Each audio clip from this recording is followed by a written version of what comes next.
Thank you. I'm William Malin with the Department of Planning and Development. I'm here today to present a potential amendment related to secondary uses in the Plan Development Commercial, PDC, and Plan Development Housing, PDH districts. A detailed white paper was provided and has been posted on our dedicated web page for this potential amendment.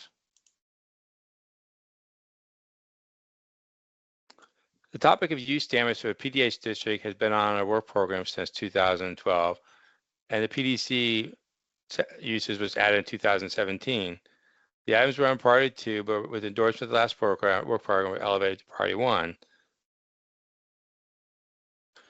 The Plan Development Housing District permits commercial uses, but limits the land area that these uses are based on number of dwelling units. These restrictions have been in place since 1969. Restrictions on the land area of commercial uses, which includes the parking and not the square footage of the buildings. These commercial uses include retail and offices. Other non-residential uses that are not of the commercial category, like a religious assembly or school, are permitted if shown on a final development plan and do not have similar restrictions on land area.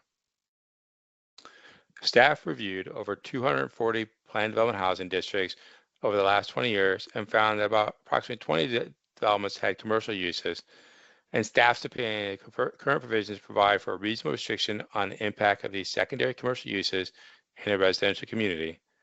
There is currently additional restrictions of offices within these commercial areas that staff does not feel necessary to retain, but otherwise staff recommends retaining the current provisions with some minor changes related to readability. It is worthy to note that the board has had the ability to modify these commercial land area restrictions on a case-by-case basis, and staff recommends adding some additional flexibility. In contrast to the PDH restrictions, staff does believe that the Plan Development Commercial Districts for secondary uses needs to be revised. The principal uses in a PDC district include office, hotels, and secondary uses include residential, retail, and personal services. The current provisions restrict residential uses to 50% of the principal uses and other secondary uses to 25% of the principal uses. These restrictions are not based on the total development, but on the principal uses, and can be difficult to understand and enforce. Staff reviewed PDC developments over the past 10 years and found that the board modified these provisions in over 60% of the cases. On the screen, you can see an example of how a 1 million square feet development could develop today, and staff's proposes permitting up to 75% of total development to be residential or other secondary uses. In staff's opinion, the new proposal is easier to understand and is consistent with the PDC developments we are seeing today. To address issues related to partial final development plan amendments, staff recommends adding the requirement for a legal description, including meets and bounds, with submission of a plan in addition to the current requirements of variance and distance.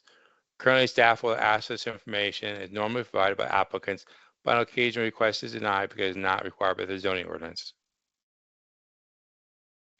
As I mentioned, we've created a dedicated web page for this potential amendment, and we'll have information on this webpage related to any additional community meetings, as well as upcoming public hearings with Planning Commission Board. Thank you, and please, if you have any questions, my contact information is on the slide.